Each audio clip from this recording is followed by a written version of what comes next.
Hello, everyone, and welcome to another AP Chemistry virtual lesson. My name is Michael Fairbaugh, and I teach AP Chemistry at Albemarle High School in Charlottesville, Virginia. Today, in this lesson, we're going to continue our discussion of Unit 4, Chemical Reactions. I just want to remind everyone that you can always go to the College Board website. In this case, the address is apstudents.org/exams2020. to get more information about the at-home online AP exams this year. So feel free to check out that resource. Make sure that you have access to paper and pencil and a periodic table. And let me give you an overview of today's lesson. So we're going to finish up Unit 4 on chemical reactions. So we'll talk about stoichiometry.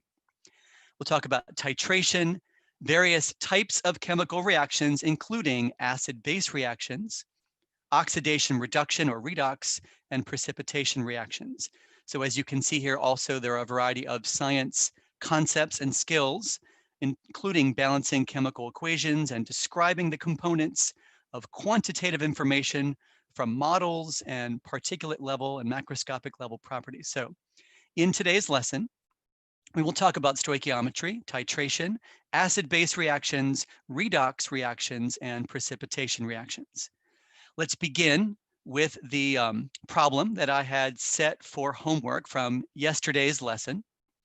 And it involved a laboratory experiment in which a tablet containing potassium iodide, Ki, was analyzed to determine the iodide content. And so the tablet was dissolved in distilled water, and an excess of 0.2 molar lead nitrate was added. A yellow precipitate forms, which was then filtered, washed, and dried. So we have this data. And then we have parts A through F. So we'll go ahead and start with part A. For the chemical reaction that occurs when the precipitate forms, write a balanced net ionic equation for the reaction and explain why the reaction is best represented by a net ionic equation. So as you recall from yesterday's lesson, if you have a soluble ionic compound, we're going to split that up into ions. So each of these chemicals, the potassium iodide and the lead nitrate, are soluble in water. It's going to be a reverse, kind of a double replacement reaction where you switch partners. So now the potassium bonds with the nitrate. So we have potassium nitrate and then the lead iodide. So I said in yesterday's lesson, as I balanced this equation with putting a 2 in front of the Ki and a 2 in front of the KNO3, in yesterday's lesson, I said that all sodium, potassium, ammonium, and nitrate salts are soluble in water.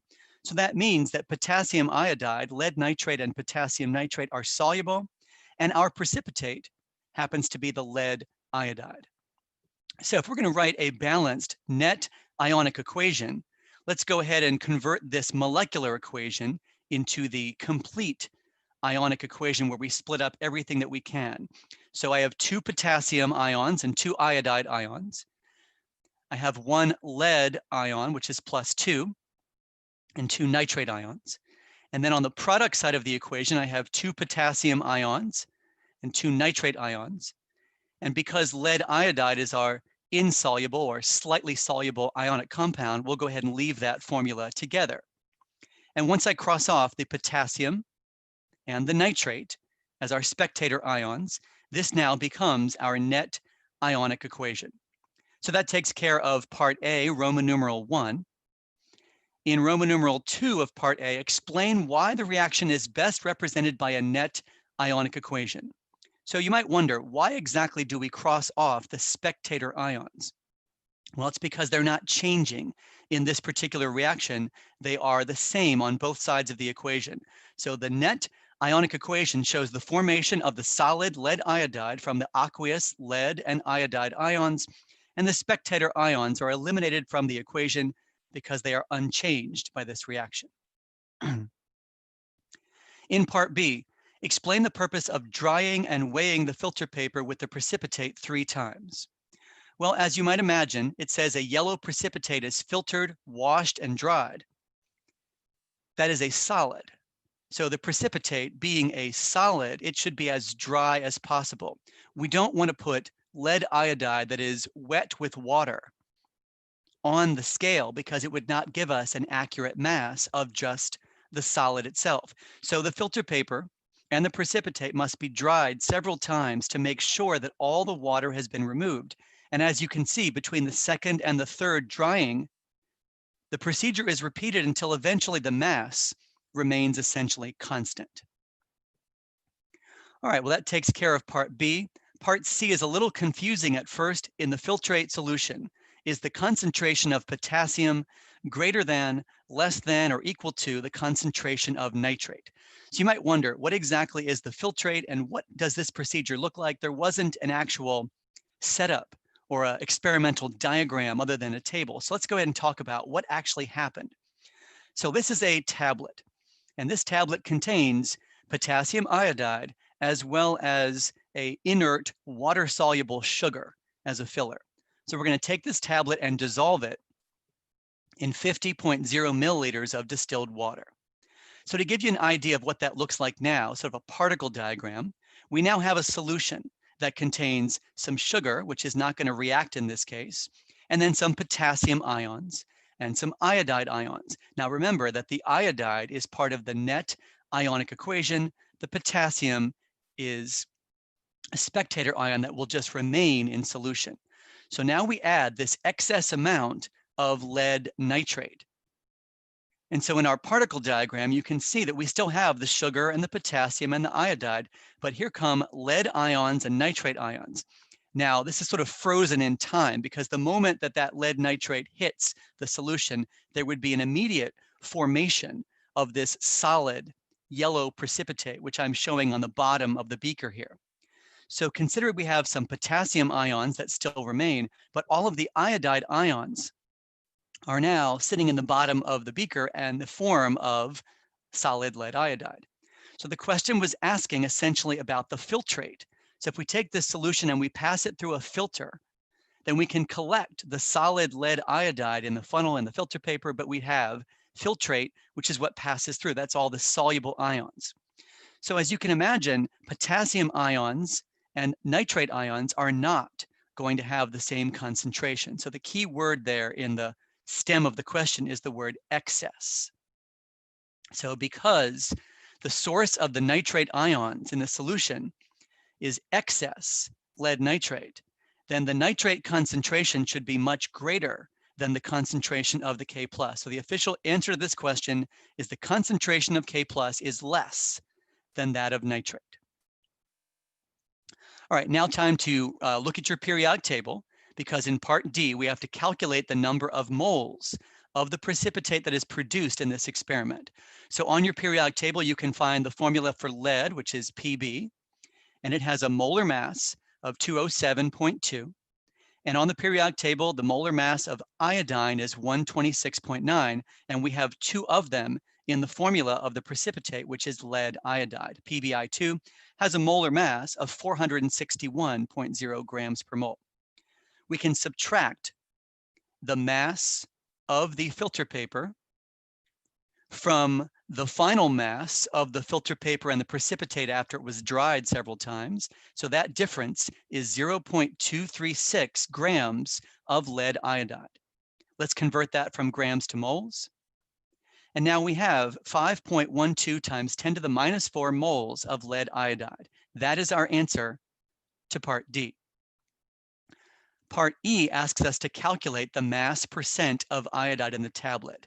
So since the mass of iodide comes from the lead iodide, which we already know the moles of, let's convert moles of lead iodide into grams of iodide. Now remember, there are 2 moles of iodide for every 1 mole of PbI2. Again, the periodic table tells us that there's 126.9 grams of iodine for every 1 mole. And it doesn't matter whether it's I, the atom, or I minus, the iodide ion. That's not going to change the mass. A single electron is not going to make a difference. So if we do this math, we get 0.130 grams of iodide. So the percentage of iodide in the tablet is going to be a mass ratio. 0.0130 grams of iodide divided by the mass of the tablet times 100, and that gives us approximately 30.6% iodide by mass. All right, the next part of this question said, if we had used, instead of 50.0 milliliters of distilled water, if we had used 55.0 milliliters of distilled water to dissolve the tablet, is that going to affect the mass percent of iodide? And if so, is it going to be greater than, less than, or equal to the amount that we just calculated in part E? We'll go back to that procedure. Dissolving the tablet in a larger volume of water, we're still going to add the excess lead iodide to react. The lead nitrate to react with all of the iodide. We're still going to take that precipitate and filter it. So effectively, whether that is a larger volume of water to dissolve the tablet, it's not going to make a difference. We're still going to dry the precipitate. So the mass percent of iodide should remain the same because lead was added in excess, ensuring that all of the iodide reacted. Any additional water is going to be removed by filtration and drying, and the mass of that dry precipitate should be the same. All right, let's go on to our lesson. We're going to start with stoichiometry. And with respect to stoichiometry, I'd like to talk about conversions of moles to moles, grams to grams. I'd like to connect stoichiometry to molarity, the ideal gas law, as well as talk about limiting reactant and theoretical yield. So I'm going to come up with an unbalanced chemical equation that will deal with all of these concepts. Here we have a reaction between aluminum or aluminium and a solution of hydrochloric acid. It produces a solution of aluminum chloride and hydrogen gas. This equation is not balanced. I see two hydrogens on the right, so I might put a 2 here to balance the hydrogens. But upon closer examination of the chlorine, I realized that I have 2 chlorines on the left and 3 chlorines on the right. So the least common multiple of 2 and 3 is going to be 6. So I'm going to have to get 6 chlorines on both sides. Now that I have 2 aluminums on the right, let's go ahead and balance the aluminums. And then finally, 6 hydrogens. There's a 3 right there for 6 hydrogens. So we're going to do moles to moles. Moles to moles involves the coefficients, and the ratios 2, 6, 2, and 3 represent the relative number of moles of each substance. Here's an example of a moles to moles question. Aluminum or aluminium and hydrochloric acid react together according to the chemical equation shown above. If 0.36 moles of aluminium chloride is produced in this reaction, how many moles of hydrogen are also produced? So what you would do to convert from moles to moles is you would put the units you want to get rid of on the bottom. So in this case, moles of aluminum chloride on the bottom. And then we want moles of the other chemical, which in this case happens to be hydrogen, on the top. We don't need the periodic table to do moles to moles. We just need the coefficients. So the coefficients from the balanced chemical equation are what I would use to convert moles to moles. So you can go ahead and do this math and see if you get the same answer that I do. Feel free to pause the video at any time during this lesson to stop, check your work, and then you can press play to make sure that your answer is consistent with the answer that I'm giving you in the lesson. So hopefully, if you did this math already, you would have gotten 0.54 moles of hydrogen. Now let's move on to a grams to grams conversion. So same reaction, but now aluminium and hydrochloric acid react. How many grams of aluminium are required to produce 75 grams of hydrogen? You can assume that the hydrochloric acid is added in excess. So we have 75 grams of hydrogen, and we're going to try to figure out how many grams of aluminum or aluminium are going to be required for 75 grams of hydrogen to be produced. This first step will be what I call a periodic table step. This second step will involve the coefficients, as I was just showing you in the example from moles to moles. And then this last step will also be what I call a periodic table step. So here, we're going to involve the periodic table. And approximately the number of grams of aluminum in 1 mole, about 27 grams according to the periodic table. This is also a periodic table step. Approximately, for every 1 mole of hydrogen, that is about 2 grams. So I got that information off the periodic table, but this comes from the coefficients. So I would put moles of hydrogen on the bottom, and I would put moles of aluminum on the top, and I would use the coefficients, in this case, 2 and 3. So that is the setup for this problem. Again, you can take the time to do that setup on your own. You can use the periodic table and the coefficients, and you can pause the video and see if your answer agrees with mine. So here are the 3 steps: grams to moles, moles of hydrogen to moles of aluminium, and then finally moles to grams. So when I did this on my calculator, I got 670 grams of aluminum or aluminium. All right, moving on to a next example, I want to connect molarity. So molarity is moles per liter. This question says, how many milliliters of 5.0 molar hydrochloric acid are required to react completely with 4.25 grams of aluminum? So if I have 4.25 grams of aluminum, I have to somehow get to volume of hydrochloric acid. Remember that this capital M, so right here, this capital M, that means moles per liter. So there are 5.0 moles of hydrochloric acid for every 1 liter. I can use that as a conversion factor if I need to. Let's convert grams to moles using the periodic table. Let's convert from moles of aluminum to moles of hydrochloric acid using the coefficients. And then now we're not going to convert to grams like we did before. We're going to convert to volume. So I'm going to use that conversion factor, but it's going to be upside down. 5 moles of HCl on the bottom and 1 liter on top. If I stopped right now and did the math, my answer would come out in units of liters. So I'm going to add milliliters, and you should know that there are 1,000 milliliters in 1 liter. All right, if you've done this math, you've done 4.25 divided by 26.98 times 6 divided by 2 divided by 5 times 1,000. Hopefully you got the same answer that I did.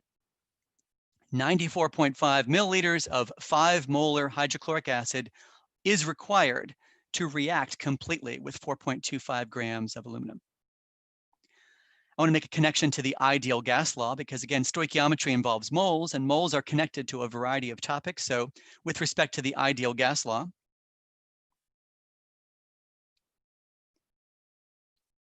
PV equals nRT, where P is pressure, V is volume, and N is number of moles. And then R is the ideal gas constant, which you can get off the formulas and equation sheet on the AP exam, and then T is the Kelvin temperature. So here is our problem. 35 grams of aluminum reacts with excess hydrochloric acid. What is the volume in liters of hydrogen gas produced at a temperature of 345 Kelvin and a pressure of 1.12 atmospheres? So if I'm looking at what is the volume of hydrogen gas at a certain temperature and pressure, I'm going to write V equals nRT over P. They've already given me the pressure in atmospheres, the temperature in Kelvin. I can use the ideal gas constant, that number that we'll see on the equation sheet, 0.08206, which has the appropriate units of liters and atmospheres. But what I have to figure out is the moles. So where's the moles going to come from? That is going to be the stoichiometry. I've got to connect 35 grams of aluminum into moles of hydrogen. So we'll start off this problem by converting 35 grams of aluminum into moles. That's just the periodic table. Let's convert from moles of aluminum into moles of hydrogen. But now I'm not going to go to grams. I'm going to take that number and plug that into the ideal gas law. So when I did this math, I got 1.95 moles of hydrogen, and that will be the N in my expression. V equals nRT over P. And looking at the units, the ideal gas constant has units of liters, atmospheres, moles, and Kelvin. Everything will get crossed off except for liters. So if you do this math, 1.95 times 0.08206 times 345 divided by 1.12, you should get your answer in units of liters. And I did this on my calculator, and I got 49 liters of hydrogen. All right, next thing I want to talk about in the category of stoichiometry is limiting reactant and theoretical yield. So we're given a problem involving two different reactants, aluminum and hydrochloric acid. 125 grams of aluminum reacts with 2.50 liters of 3.20 molar hydrochloric acid. Which chemical, the aluminum or the hydrochloric acid, is the limiting reactant, and what is the theoretical yield of hydrogen in units of grams? So there's two ways to solve this problem. I'm going to show you both ways. I'm going to start with this particular method. I'm going to convert each of these reactants into grams of hydrogen. And when I do that, then we can compare and see which mass of hydrogen is smaller. So let's start off by converting from grams of aluminum into moles. That's the periodic table. Let's convert from moles of aluminum to hydrogen using the coefficients. And now let's convert from hydrogen moles to grams, periodic table. So while this number, 14.0 grams of hydrogen, is not necessarily my final answer, it is a point of comparison. So I'll start the same process over again, but using the other reactant. Now I can't begin with grams of hydrochloric acid. I'll begin with the volume. Let's use 3.20 moles per liter as a conversion factor. Let's put moles on the top and liters on the bottom so they cancel out. Now, let's convert moles of HCl into moles of hydrogen using the coefficients. And then my final step back from moles to grams, and I get, okay, so I've got two numbers here, 14.0 and 8.06. So by definition, the limiting reactant limits how much you can produce. So therefore, the limiting reactant in this case will be HCl, because it produces a smaller amount of product when I do my stoichiometry calculations. Now, the theoretical yield is the maximum amount of hydrogen gas that I can produce from these two reactants. So the theoretical yield of hydrogen in this case is the smaller of the two values. So 8.06, that's my theoretical yield. Let me show you the other way to solve this problem, and it has to do with converting each reactant into the other reactant. As far as converting one reactant into the other, it's going to be the same principle of stoichiometry and mole ratios, but now I'm going to convert aluminum into hydrogen. I'm sorry, not hydrogen, hydrochloric acid. So I'm going to convert aluminum into the other reactant, so hydrochloric acid, and then I will go to volume by using the 3.2 moles per liter, that ratio upside down. So I have moles on the bottom and liters on top. If I do this math, I get 4.34 liters of the hydrochloric acid needed. Now let's compare the amount that we need with the amount that is available. Hopefully you can see that HCl is the limiting reactant because the amount you need to react with all of this aluminum is greater than what you have available. So you're going to run out of the hydrochloric acid. You don't have enough hydrochloric acid to react with all this aluminum. So therefore, it is the hydrochloric acid that is going to be limiting and to be consumed completely.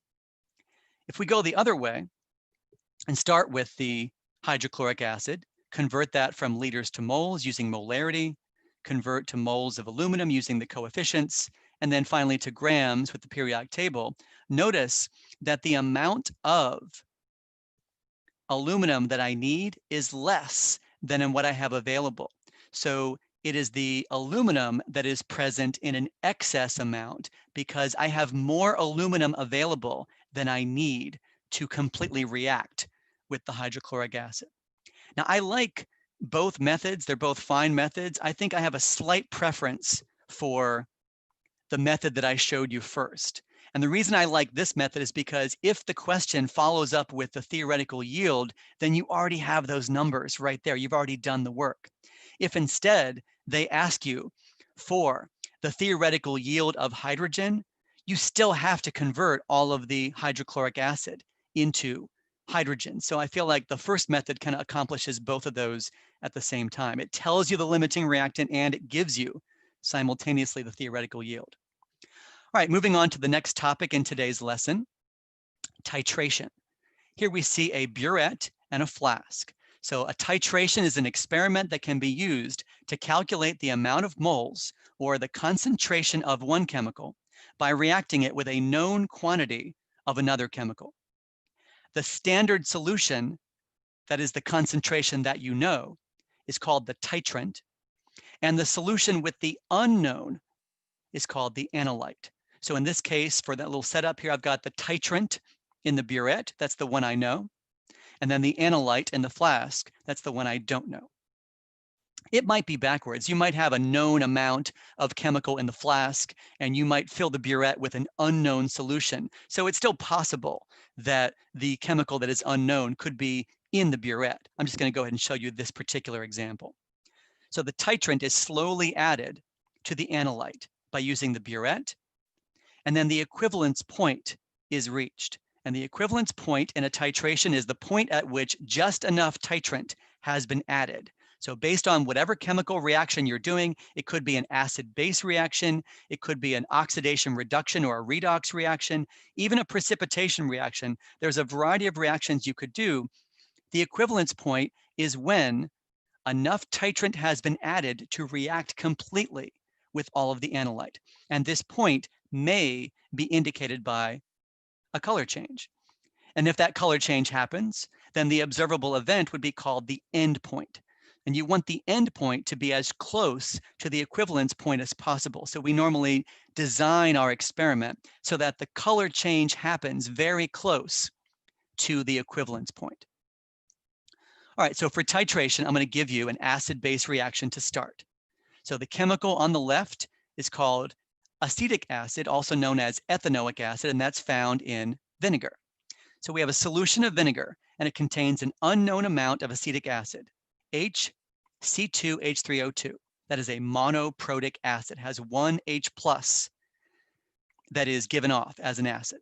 A 25.0 milliliter sample of vinegar is titrated with 0.650 molar sodium hydroxide according to the equation above. If it requires 32.04 milliliters of the titrant to reach the equivalence point, what is the concentration of the acetic acid in the vinegar? So we'll convert milliliters to liters. And then because 0.650, that's the number of moles in 1 liter, we now have converted from liters to moles using molarity as a conversion factor. Notice that the equation above is balanced. Monoprotic acids require 1 mole of sodium hydroxide to reach the equivalence point and neutralize it. That's a 1-to-1 ratio. So right now, this is not my final answer, but that's how many moles of acetic acid I have. I'd like to figure out the concentration, which is moles divided by liters. So 25.0 milliliters, that would be 0.0250 liters. Oh, that should say liters. Sorry about that. That should say liters right here. So we're going to do our conversion factor to get concentration by doing moles divided by liters. And if we do this math, we get 0.833 moles per liter, or capital M. Now, there is another way to solve this problem. And the second way to solve this problem is a little easier. And I caution you to use this carefully. This is a shortcut. If there is a 1-to-1 mole ratio between the acid and the base, you can also use the following equation as a shortcut. So capital M is molarity, capital V is volume. So we have molarity times volume for the acid and molarity times volume for the base. Because molarity times volume is moles, the moles of acid equal the moles of base. So if you plug in everything we know from this problem, we don't know the molarity of the acid, at least not yet. 25.0 was the volume of the acid. We were given the molarity of the sodium hydroxide, that's the base, and we were given the volume of the titrant, the base, required to reach the equivalence point. You might wonder, do I have to put volume in liters? In this case, no. As long as those units are the same, they're going to cancel out either way. So we have just a simple mathematical or algebraic equation, 0.65 times 32.04 divided by 25, and you're going to get the same number we got before. So again, it's a great equation to use, but I caution you to only use that equation when you have a 1-to-1 mole ratio between your reactants. Otherwise, you might want to do the traditional volume times molarity in moles, and again, paying attention to the specific coefficients to convert from moles of one chemical to another. All right, here is another 1-to-1 mole ratio between an acid and a base. This is also a titration experiment, but instead of calculating the concentration of a chemical, this question asks you to calculate the molar mass of this substance. Benzoic acid is a monoprotic acid. A sample with a mass of 0.180 grams is dissolved into water and titrated with 0.125 molar potassium hydroxide.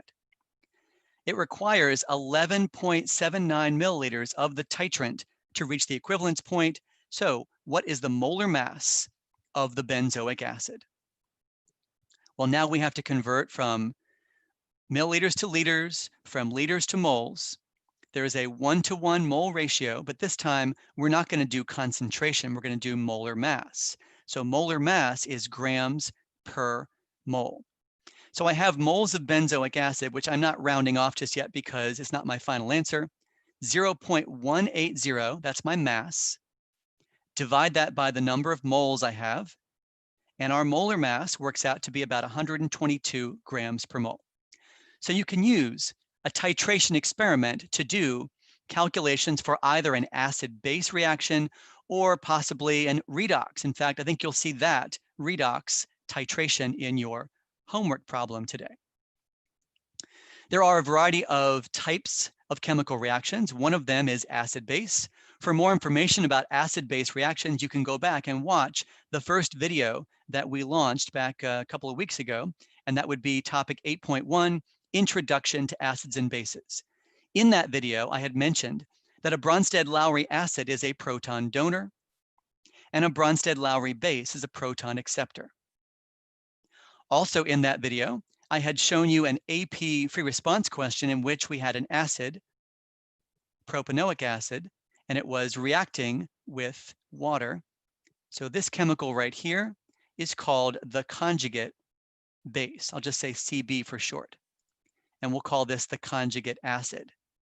Water was behaving as a base, so we'll say CB for conjugate base, and then the hydronium is the conjugate acid. So these were examples of conjugate acid-base pairs from that video 8.1 that I showed you earlier in this series.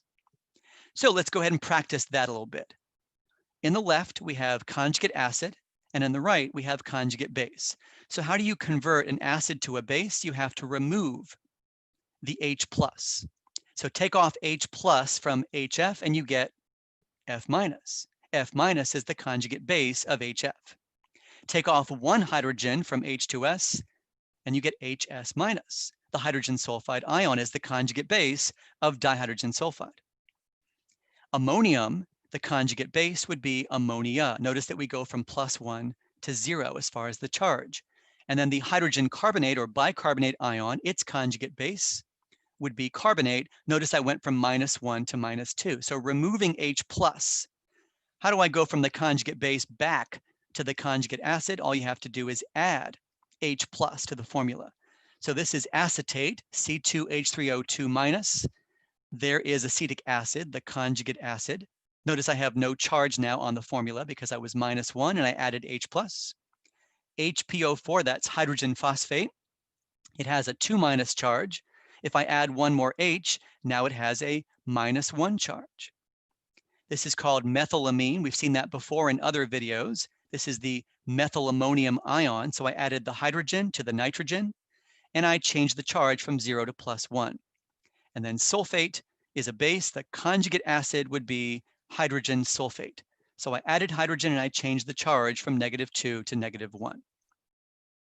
For more practice with acid-base reactions, I'm giving you the following.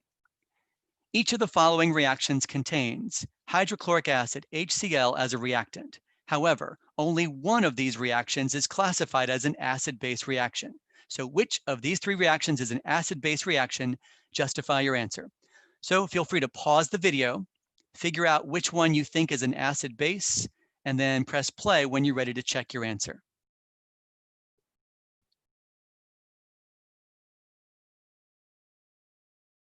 So hydrogen is transferred from the HCl to the OH, that's a hydroxide ion, to produce water. So this is an acid-base reaction. And I will teach you in this lesson today that this first one is an example of redox or oxidation reduction. And this one here in the middle is an example of a precipitation reaction.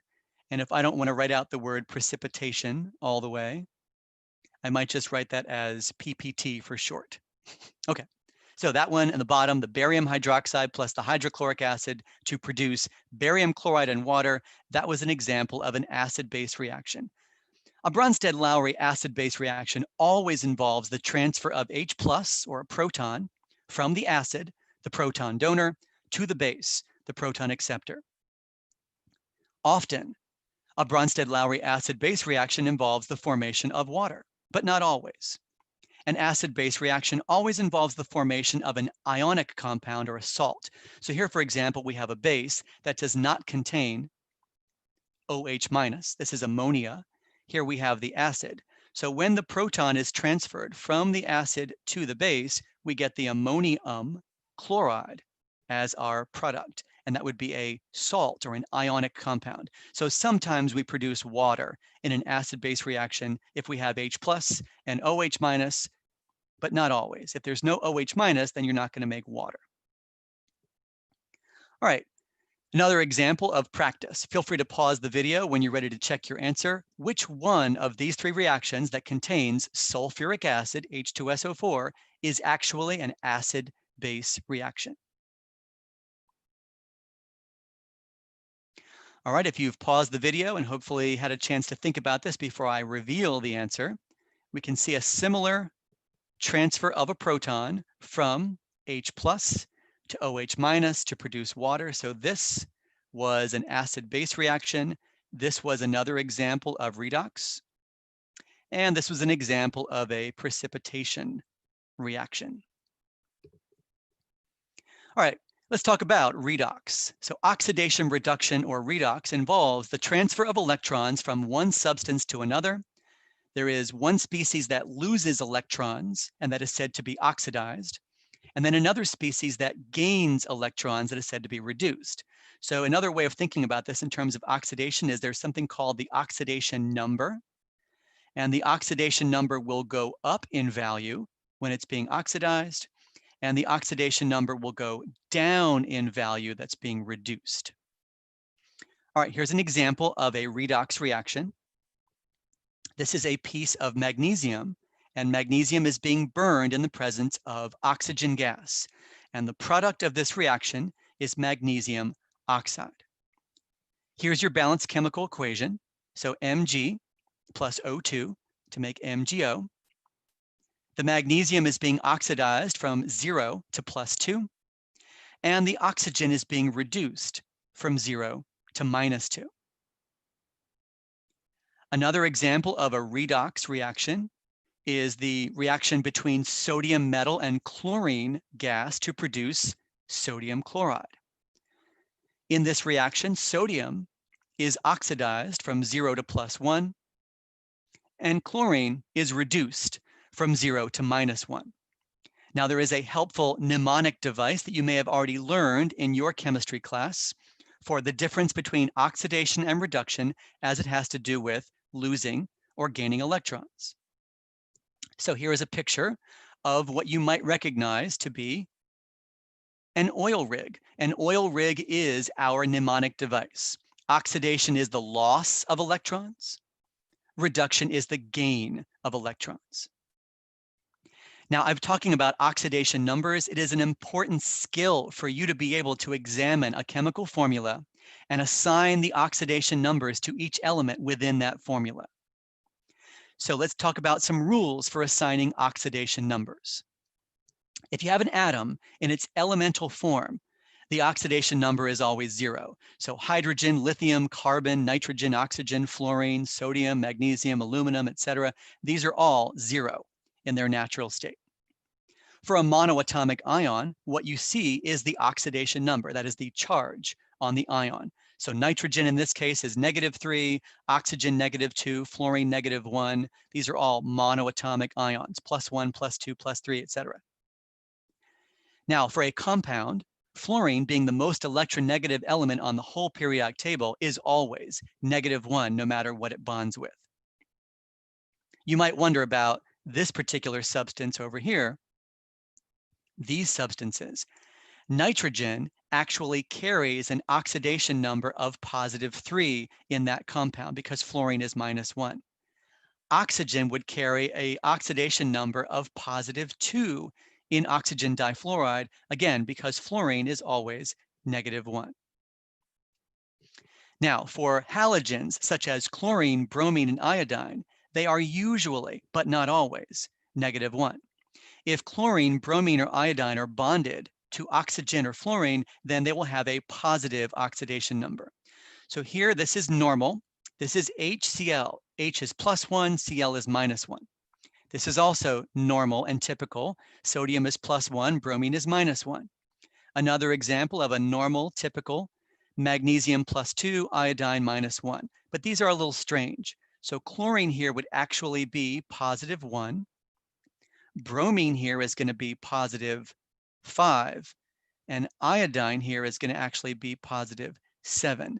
I'm going to give you some practice with how you can figure out the oxidation number within a compound, because I did that really fast and didn't break it down for you. So if you're confused about why is chlorine +1 or bromine +5 or iodine +7 in these compounds, let me give you some practice a little bit where I can slow that process down. All right, here we have more examples of some rules, and then I'll give you some practice. Hydrogen is normally +1, except when it's bonded to a metal. So in this situation, the alkali metal sodium is going to be +1, and that makes the hydrogen -1 when it's bonded to a metal. The alkaline earth metal calcium is +2, and that makes the hydrogen -1 when it's bonded to a metal. So in general, in terms of rules, hydrogen is usually +1. In general, oxygen is usually -2, except for that weird example I showed you earlier where oxygen was +2 because it was bonded to fluorine. Here's another weird example, and that is right here. So if hydrogen is +1, that means that this half of the formula would be +2. That makes this half of the formula -2. So if you have what's called a peroxide compound, H2O2 is hydrogen peroxide, then oxygen would actually be worth -1 in that particular compound. All right, let me go ahead and break it down for you. I've got KMNO4. Now, potassium is obvious and oxygen is obvious, but manganese is we don't know. So potassium is +1, alkali metal. Oxygen is normally -2. Manganese is we don't know. Well, how many oxygens do we have? We have 4 of them. That's -8. That's going to make the manganese in this particular compound +7, since in a neutral compound, the sum of the oxidation numbers of all the atoms are equal to 0. All right, another example. Sodium is normal. Oxygen is normal, and chlorine is going to be a little different, okay? You can't have chlorine being -1 in this particular example because it is bonded to oxygen. So sodium is an alkali metal, +1. Oxygen is normally -2, nothing strange about that. So what is our chlorine's oxidation number? Well, if you do the math, to get a total charge of 0, that's going to make the oxidation number of chlorine within this formula +1. So what happens if you have not a neutral compound? What if you have a polyatomic ion? Well, if you have a polyatomic ion, then the sum of the oxidation numbers is not going to equal 0, but rather the overall charge on the ion. So here I have bromine, which I'm not sure what its oxidation number is yet. I think it's positive something, but I'm not sure. And I've got 3 oxygens, that's -6. Now, if you think the bromine is going to be +6, remember that the overall charge of this ion, the bromate ion, is -1. That's going to make bromine +5 in this case to make the overall charge equal to -1. Here we have another example, the dichromate ion. We've got oxygen, which we know is typically -2. Here we have chromium, which we don't know. There are 7 oxygens. So 7 times -2 is -14. the two chromiums together are not going to be positive 14, but rather positive 12. That means that the overall charge of each chromium, or the overall oxidation state of each chromium, is going to be plus 6. All right, continuing with redox. A student made the claim that the reaction shown below is a redox reaction. Do you agree with the student's claim? Justify your answer in terms of the oxidation numbers. So let's break it down one at a time. Okay, now iron can sometimes be +2 or +3, but sulfur as a monoatomic ion is typically, sulfide is -2. That forces the iron to be +2 in that particular formula. Hydrogen is normally +1, so we'll go ahead and say +1. Oxygen is normally -2, and we have 3 of them, so that's -6. That makes the nitrogen +5. Now, on the other side of the equation, we still have that same NO3 ion. Nitrogen will still be +5 in the nitrate ion. So nitrogen is not changing. The iron is bonded to 2 nitrates that are each worth -1. That means that the iron has to balance the 2 nitrates. So iron is not changing either. And for hydrogen and sulfur, it's looking like each hydrogen is worth +1, and each sulfur in this case is -2. So having done a quick little analysis of the oxidation numbers, I disagree with the student's claim. This is not a redox reaction because the oxidation number of each element remains constant in this reaction. Now, earlier in this presentation, I showed you 3 reactions, and we called this one acid-base, and we called this one a precipitation reaction, and this one is redox. So it's zinc that is changing, and it's hydrogen that is changing. It's kind of obvious that hydrogen is changing because it goes from a compound to an element, and it's kind of obvious that zinc is changing because it's going from an element to a compound.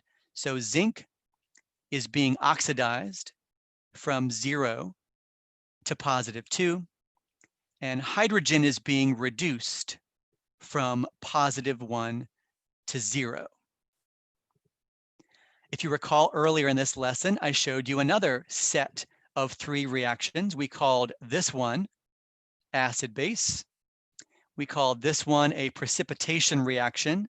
And now here we have another example of element to compound and compound to element. So another example of a redox equation. Here the hydrogen is being reduced from +1 to 0, and the aluminum is being oxidized from 0 to +3.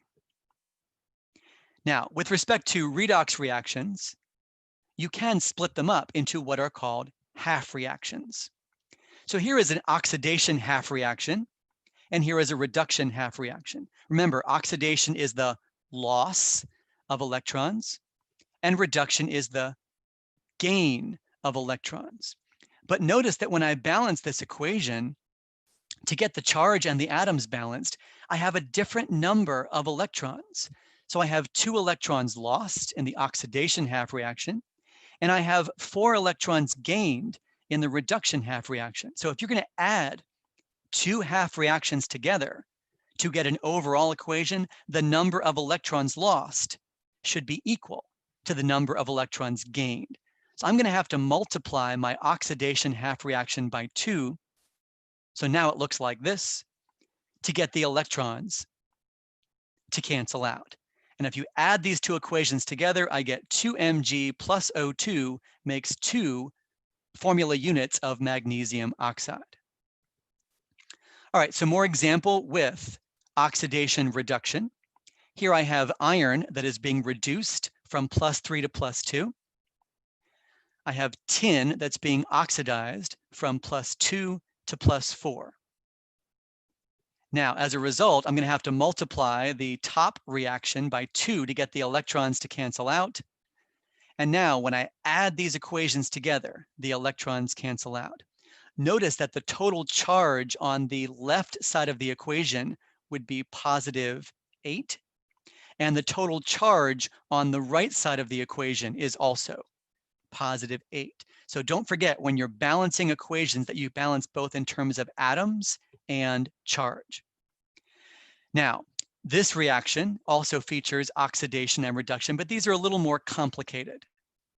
Here we have nitrogen going from +5 to +2. That's going to involve 3 electrons.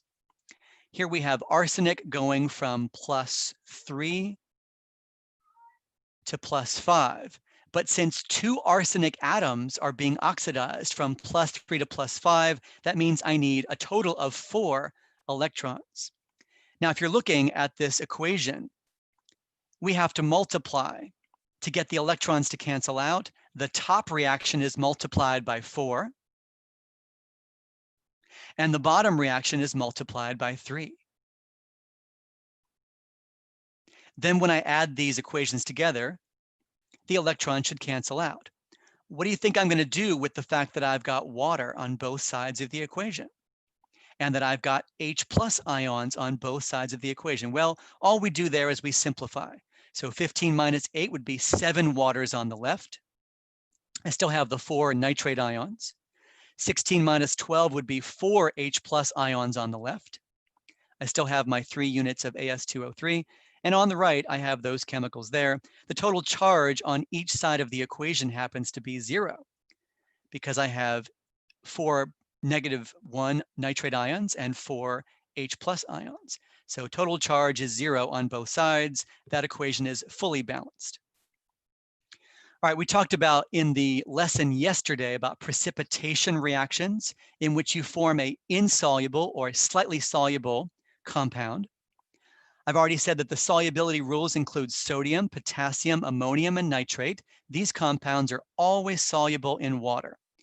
So here are 4 examples of precipitation reactions. The common feature in a precipitation reaction is that there should be a solid product. And as I gave you lessons yesterday about net ionic equations, you could pause the video right now and write the net ionic equation for each one of these 4 reactions, where the compound that I circled is going to be the only chemical that is featured on the right side of the equation. So if you've paused the video to write the net ionic equations on your own, I'm now going to reveal the answers. So net ionic equations look like the following.